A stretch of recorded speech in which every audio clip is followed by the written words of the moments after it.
네, 안녕하세요. 축구 생각입니다. 주말에 있는 축구 승무패 토토 최종픽 공유 드리도록 하겠습니다. 우선 2월이 주중에 있었던 J리그 경기가 이제 2월이 되면서 이번에 이제 주말에 오랜만에 좀 K리그와 J리그 경기들로 이제 구성이 되어 있는데요.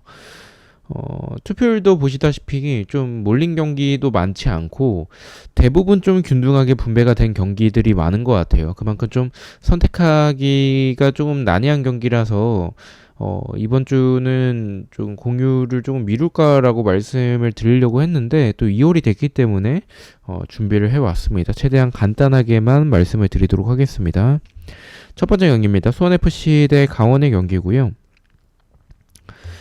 수원FC는 4위, 강원은 이제 6위에 위치하고 있습니다. 두 팀 맞대결에서의 특이사항은 수원이 조금 더 강했었던 전적을 보여주고 있고, 흐름은 뭐 두 팀 다 나쁘진 않아요. 뭐 수원FC 같은 경우에는 전반에 좀 수비적으로 많이 나오는 편인데, 그것을 지키지 못하고 이제 실점하게 되는 경우들이 좀 많은 것 같고, 좀 후반에 좀 승부를 보는, 경향들이 좀 많은 것 같습니다. 이제 뭐, 수원FC의 뭐 이승우도 있지만 안데르손이 정말 잘하는데 이 선수를 필두로 이제 공격을 전개하는 과정들은 굉장히 좋고 수비적으로도 저는 어느 정도 뭐 실점은 많은 팀이지만 단단하다라고 생각합니다. 지난 시즌에 수원 FC에 비해서 다만 이제 공격에서의 해결을 해줄 만한 사실 뭐 외국인 선수로 몰레아를 영입했는데 몰레알은 좀 적응이 필요한 건지 아니면 능력 자체가 그렇게 좋지 않은 건지 좀 헤딩도 잘 못하는 것 같고 좀 아쉬운 것 같고 지동원도 너무 좀 최전방보다는 사이드 쪽으로 빠지는 경향들이 많기 때문에 이 전방에 대한 아쉬움은 분명히 보유하고 있는 수원FC인 것 같고요. 반면에 강원 같은 경우에는 득점적으로는 굉장히 좀 좋은 부분들이 많은 것 같아요. 다만 이 수비적으로의 공간들이 좀 너무 많아서 수원 FC가 그런 공간이 있는 팀들 상대로는 조금 좋은 모습들을 보여줄 팀이긴 해서 충분히 수원 FC도 해볼 만하다라고 생각하고는 있습니다. 하지만 이 경기력적으로 봤었을 때는 저는 수원 FC보다는 이 강원이 지난 경기 포항 상대로 보여줬었던 뭐 득점으로 연결되지 않았던 상황들이 많았지만 그런 공격적인 모습들을 본다면 경기력은 저는 강원이 조금 더 앞설 거라고 생각하고 있습니다. 일단 일요일에 아마 비가 올 것 같아서 그 전까지 좀 생각을 해봐야 될 것 같은데 저는 그래도 수원FC도 전력 자체가 나쁘진 않고 어쨌든 공격에서의 안데르손이나 이승우나 이렇게 전방에서의 좀 기동력이 있는 선수들이 분명히 있기 때문에 강원의 수비를 생각을 했을 때는 지지 않는 결과까지는 나올 수도 있을 것 같다라고 생각을 합니다. 수원FC가 승리하기에는 강원의 경기력이 더 좋다라고 생각을 하고 있어서 저는 수원FC의 단통 무승부를 가져가 보도록 하겠습니다. 자, 2번 경기입니다. 성남 대 수원삼성의 경기고요. 성남은 12위, 수원삼성은 1위에 위치하고 있습니다. 두 팀 맞대결에서는 좀 무승부가 없었던 모습들을 보여주고 있고요. 흐름은 수원 삼성이 더 좋죠. 수원 삼성은 지난 경기 때 경남 상대로 비기긴 했지만 이 FA컵까지 포함을 했었을 때 엄청난 연승을 이어나가고 있었던 상황이었습니다. 뭐 경기력이 좋다라고 보기는 조금 애매하긴 한데 어쨌든 결과를 계속 지속적으로 만들어내고 있고 지난 경기에서도 경남 상대로 지고 있던 상황에서 무승부까지 만들어냈던 모습들을 생각을 했었을 때 이 지금의 성남 상대로는 질 거라고 생각하진 않습니다. 다만 손삼성이 경기가 풀리지 않았을 때 좀 이 너무 중원 쪽으로만 좀 이 선수들을 밀집을 시키면서 이제 그런 공격에서의 분명히 뭐 풀리지 않는 부분들은 분명히 있다라고 생각을 해요. 성남이 수원 삼성의 흐름이 좋기 때문에 수비적으로 나올 가능성도 있어서 저는 수원 삼성이 그것을 뚫어내는 데는 분명히 고전할 거라고 생각합니다. 다만 이 수원 삼성의 밀리치는 좀 뭐 예전 모습 그대로인 것 같고 김현 선수가 이제 수원 삼성 가서 굉장히 좀 좋은 모습들을 많이 보여주고 있다라고 생각합니다. 뭐 질 경기도 비기게 만들고 비길 경기도 이기게 만드는 그런 모습들을 분명히 보여주고 있기 때문에 수원 삼성이 질 가능성은 적고 이길 가능성은 좀 높은 건 맞다라고 봅니다. 다만 말씀드렸다시피 공격에서 풀리지 않았을 때 그런 모습들과 성남이 수비적으로 나올 것 같다라는 이 생각과 이제 성남의 모습을 생각을 했었을 때 수원 삼성이 더 낮은 배당을 받아야 되는 경기라고 생각을 합니다. 근데 너무 좀 높은 배당을 받았기 때문에 저는 이것 또한 좀 의심할 만한 경기지 않을까라고 생각을 하고 있습니다. 저는 성남의 무패 투픽을 가져가 보도록 하겠습니다. 3번 경기입니다. 김천 대 인천의 경기고요. 김천은 3위, 인천은 5위에 위치하고 있습니다. 두 팀 맞대결에서는 무승부가 적었었던 전적을 보여주고 있고 흐름은 김천이 더 좋죠. 김천이 지난 경기 대전 상대로 비기는 모습은 조금 아쉽긴 했는데 그 경기에서 경기력은 여전히 나쁘지 않고 좋은 모습들을 보여주고 있는 김천이고요. 스쿼드가 워낙에 좋습니다. 반면에 인천 같은 경우에는 지난 경기 때 이제 전북 상대로 승리하긴 했는데 사실 이 경기는 전북이 더 못했다라고 보는 게 맞는 것 같습니다. 인천도 어쨌든 흐름이 나쁘지 않은 상황이긴 한데 본인보다 강한 좀 전력적으로 많이 밀릴 때는 아예 그냥 무너져 버리는 경기들이 많기 때문에 저는 김천의 이 스쿼드를 생각을 했었을 때 힘으로 그냥 찍어 누를 것 같다라고 생각을 하고 있습니다. 김천의 단통 승만 말씀을 드리겠습니다. 4번 경기입니다. 전남 대 경남의 경기고요. 전남은 6위, 경남은 이제 9위에 위치하고 있습니다. 두 팀 맞대결에서의 특이사항은 없고요. 흐름도 비슷한 부분들을 보여주고 있습니다.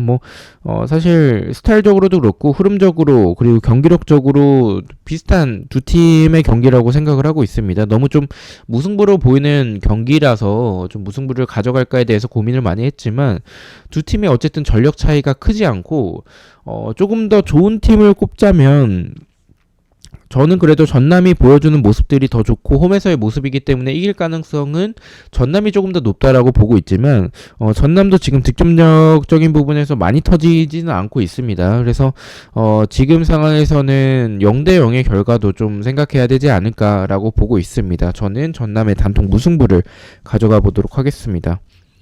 자, 5번 경기입니다. 도쿄 대 이와타의 경기고요.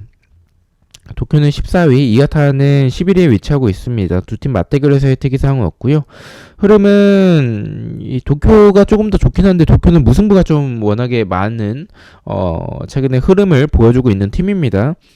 저는 개인적으로 경기력만 놓고 보면 이와타보다는 도쿄가 조금 더 좋았었던 부분들이 있다라고 생각을 해요. 수비적으로는 불안한 부분들이 있긴 한데 어쨌든 이 크로스나 이런 부분에서의 좋았었던 측면에서의 모습들을 보여주고 있다라고 생각을 하고 있고 이와타보다는 저는 보여주는 이 경기력에서의 더 좋은 부분들과 홈에서의 이점들을 충분히 살릴 수 있다라고 생각을 하고 있습니다. 또한 무승부가 45%가 넘어가는 투표율이기 때문에 저는 도쿄가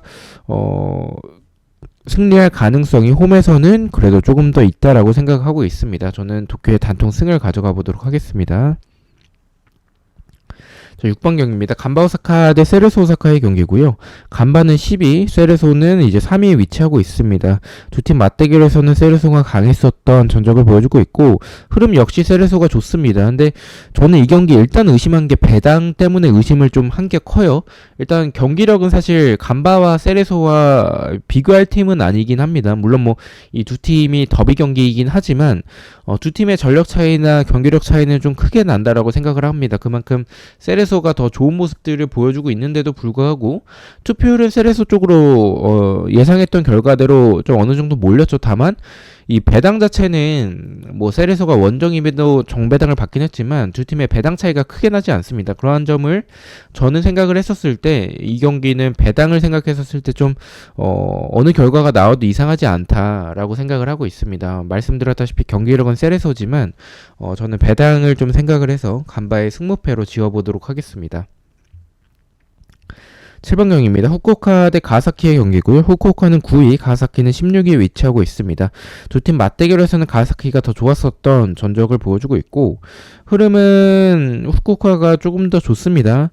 가와사키가 맞나라고 생각이 들 정도로 예전에 가와사키가 아닌 것 같아요. 그만큼 지금 순위를 보고 좀 놀란 것 같은데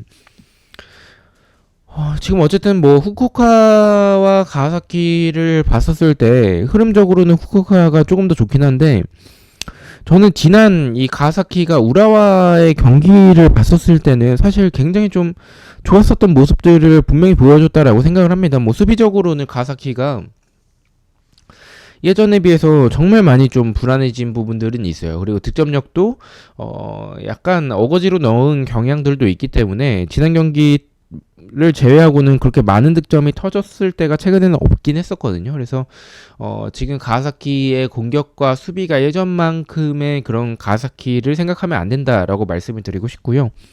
후쿠오카 같은 경우에는 어쨌든 역습에서의 스피드는 그렇게 빠르진 않은데, 그래도 이 공격을 전개하는 과정들은 괜찮은 부분들이 분명히 있다라고 보고 있습니다. 다만 후쿠오카의 아쉬운 점은 득점력에 대한 부분들이겠죠. 그래서 지금 가사키가 지난 경기처럼 우라와의 경기 때처럼 그러한 모습들을 보여준다면 가사키가 지진 않을 것 같다라고 생각을 하고 있습니다. 더군다나 원정에서인데도 정배당을 받았고 이 상대 전적에서도 가사키가 더 좋았었던 부분들이 있었기 때문에 저는 후쿠오카의 무패 투픽을 가져가 보도록 하겠습니다. 자, 8번 경기입니다. 제주 대 대구의 경기고요. 제주는 9위, 대구는 12위에 위치하고 있습니다. 두 팀 맞대결에서는 대구가 더 강했었던 전적을 보여주고 있고, 흐름은 제주가 더 좋죠. 대구는 좀 무승부가 많은 모습들을 보여주고 있고, 좀 이길 만한 경기도 좀 이기지 못하는 그런 부분들이 아쉽긴 한데, 그래도 이 지난 울산과의 경기에서는 좀 좋았었던, 물론 패배하긴 했지만 그 부분은 좋았었다라고 생각을 하고 있습니다. 지금 두 팀 다 상황이 비슷해요. 득점적인 부분들이 터지지 않고 있고, 수비에서는 불안한 부분들을 분명히 보여주는 두 팀의 맞대결입니다. 근데 지금 일단은 대구보다는 제주가 원래 흐름상으로 더 좋았었는데, 지난 경기 때 대구가 울산 상대로 보여줬었던 경기력은 분명히 좋았었다라고 생각을 합니다. 근데 뭐 대구는 어쨌든 지금 세징야가 지속적으로 부상으로 이탈하면서의 그러한 경기적인 부분들이 풀리지 않는 부분들은 좀 맞는 것 같은데, 그래도 지난 경기 때의 모습은 괜찮았다라고 다시 한번 말씀을 드리고 싶습니다. 그래도 대구가 지난 경기 때의 모습이 괜찮았음에도 불구하고 제주를 가는 부분은 지금 일정이 굉장히 타이트한 상황이에요. 이러한 타이트한 상황에서 제주 원정을 떠나는 상황, 그리고 만약에 비까지 내리게 된다면 비 오는 날에 제주는 강하거든요. 그리고 이렇게 체력적으로 모든 팀들이 좀 힘겨워할 때 제주 원정은 분명히 부담이 되는 경기이기 때문에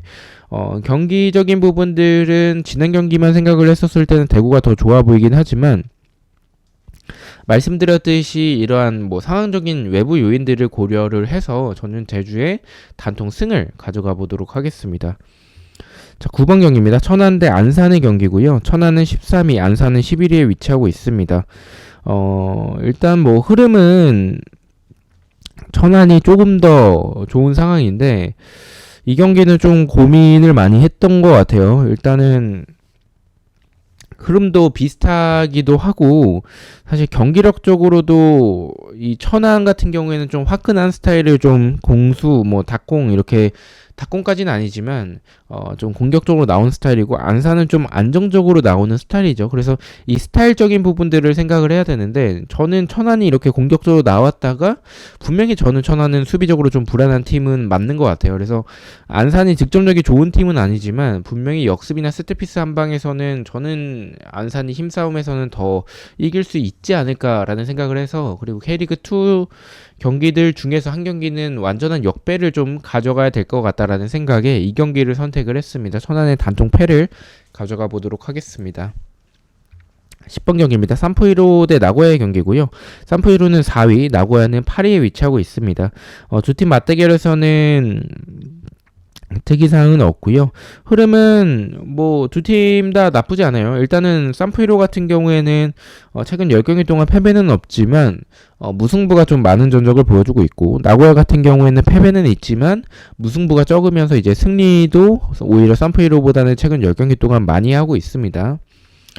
일단 이 두 팀은 솔직히 좀 뭐 간단하게 결정을 했어요. 나고야가 약간 뭐 아니면 도 스타일이긴 하거든요. 그래서 이 공격에서의 모습들은 여전히 나쁘진 않다라고 생각을 하는데, 그에 비해서 득점력이 터지지 않고 이제 수비에서의 불안한 부분들, 결정력이 좀 나고야는 너무 좀 떨어지는 것 같고, 이 산프이로도 밸런스가 이번 시즌 좀 잘 잡혀져 있는 것 같아요. 그리고 공격적으로도 분명히 풀어가는 과정들도 굉장히 좋다라고 나고야보다는 생각을 하고 있고, 더군다나 홈에서의 경기이기 때문에 이 경기는 산프이로의 단통 승으로 좀 쉽게 결정을 했습니다.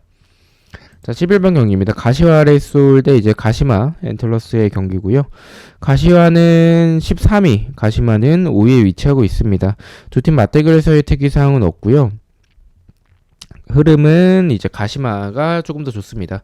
이 경기도 좀 쉽게 결정을 한 경기인 것 같아요. 가시와도 뭐 이렇게 무난한 모습을 사실 보여주고 있는데, 가시마가 저는 예전과 스타일이 크게 달라지진 않았다라고 생각을 합니다. 선수들은 좀 바뀌긴 했지만 어쨌든 이 전방에서의 이 제공권을 활용한 부분들, 그리고 그 제공권이 굉장히 좀 강력하기 때문에 가시와는 분명히 측면에 대한 수비적인 불안함을 가지고 있는 팀이에요. 그래서 가시마 엔틀러스가 그런 제공권을 활용하기에 좋은 팀이라고 생각을 하고 있습니다. 그래서 저는 역배지만 가시와의 단통 패를 가져가 보도록 하겠습니다. 12번 경기입니다. 쇼난 대 사간도스의 경기고요. 쇼난은 22, 사간도스는 18위에 위치하고 있습니다. 일단 흐름은 사간도스가 조금 더 앞서긴 하는데, 사실 뭐 이걸 앞선다라고 보기도 민망한 게 쇼난이 너무 못하고 있어요. 근데 뭐 무승부는 좀 잘 만들어내고 있는 모습들을 보여주고 있는 경기인데, 일단은 저는 이 경기 무승부를 좀 가져가겠습니다. 쇼난이 정배당을 받았지만 쇼난의 승리는 도저히 기대가 안 될 만큼의 좀 불안한 수비진을 가지고 있다라고 생각을 하고 있습니다. 반대로 사간도스는 이 불안한 공격진이라고 표현을 하기는 좀 애매하긴 하지만 답답한 공격진을 좀 보여주고 있죠. 그래서 이 사간도스의 경기 스타일을 사실 잘 판단이 서지 않습니다. 그만큼 어떤 축구를 하고자 하는지도 모르겠고, 그냥 약간 마구잡이로 뛰는 그런 모습들이 좀 강한 것 같아요. 그래서 뭐 쇼난보다는 뭐 더 좋긴 하지만 그래도 이 쇼난의 공격진보다 조금 밀리지 않나라고 생각될 정도로 뭐 이 사간도스가 좋은 상은 아니라고 생각을 합니다. 물론 뭐 수비적으로는 쇼난보다는 나아 보이긴 하지만, 그래서 이러한 두 팀을 생각을 했었을 때 저는 크게 차이가 나지 않고 사간도스가 득점하지 못할 가능성도 저는 좀 있다라고 생각을 해서 쇼난의 단통 무승부를 가져가 보도록 하겠습니다. 13번 경기입니다. 광주 대 대전 하나시티즌의 경기고요. 광주는 11위, 대전은 이제 12위에 위치하고 있습니다. 두 팀 맞대결에서는 광주가 좋았었던 전적을 보여주고 있고, 흐름은 이 광주가 좀 굉장히 좀 안 좋았다가 지난 경기 때 어쨌든 연패를 끊어내면서 승리로 장식을 했고요. 대전 하나시티즌 같은 경우에는 마찬가지로 좋지 않은 이런 승리가 없는 흐름을 가져가다가 최근에 이제 서울을 잡아낸 부분들에서의 분위기 반전을 했습니다. 두 팀 다 약간 분위기 반전이 된 팀들이라서 경기 결과가 어떠한 결과가 나와도 좀 이상하지 않다라고 생각을 하고 있고, 그래서 저는 승무패를 좀 가져가 보도록 하고요. 이 두 팀 중에서 한 팀을 고르자면 저는 광주인 것 같아요. 물론 뭐 광주가 최근까지 계속 연패를 하긴 했었지만 그 연패하는 과정에서의 경기력은 나쁘진 않았다라고 보고 있습니다. 이 광주의 문제점은 이 공격에서의 그 마침표를 찍어줄 공격수가 없다라는 점에서의 그런 부분들이 굉장히 좀 아쉬웠던 광주였었는데, 어쨌든 분위기 반전에 성공을 했고 경기력 자체가 대전보다는 좀 뛰어나기 때문에 단통으로 가자면 광주라고 말씀을 드리고 싶습니다. 자, 마지막 경기입니다. 서울 이랜드 대 청주의 경기고요. 이 경기는 좀 고민을 많이 했던 것 같아요. 일단은 서울 이랜드는 5위, 청주는 4위에 위치하고 있습니다. 두 팀 맞대결에서는 이랜드가 조금 더 좋은 부분들을 보여주고 있고요. 흐름은 비슷하긴 합니다. 근데 청주가 경기력이 좀 괜찮아요. 그래서 이 밸런스도 굉장히 좀 잘 잡혀져 있는 것 같고, 경기에서의 모습들도 강팀 상대로 쉽게 밀리지 않는 부분들을 분명히 보여주고 있습니다. 그래서 이랜드가 고전할 가능성이 굉장히 크지만 어쨌든 홈에서의 경기고 경기력이 더 앞서는 건 이랜드가 맞기 때문에 이 경기는 이랜드의 승 쪽으로 폴더에 여유가 있다면 무승부까지는 괜찮은 선택인 것 같고요. 저는 서울 이랜드의 단통 승만 가져가 보도록 하겠습니다. 자, 이렇게 해서 14경기에 대해서 최종픽 공유를 모두 마쳤고요. 저는 또 승무패와 프로토 경기들로 다시 찾아뵙도록 하겠습니다. 시청해주셔서 너무나도 감사드리고 구독과 좋아요 너무나도 감사합니다. 감사합니다.